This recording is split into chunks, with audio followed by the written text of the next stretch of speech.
أفمن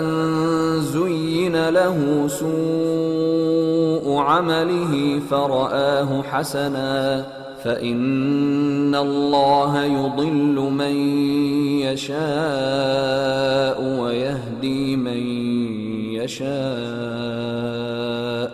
فلا تذهب نفسك عليهم حسرات إن الله عليم بما يصنعون والله الذي أرسل الرياح فتثير سحابا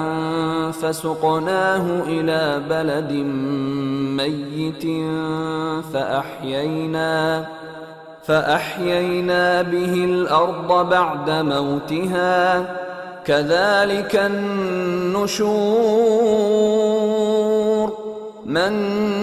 كان يريد العزة فلله العزة جميعا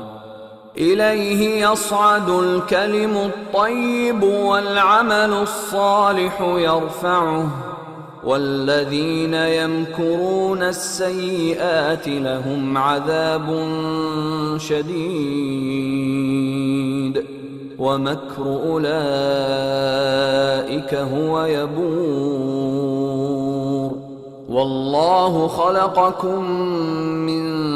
تراب ثم من نطفة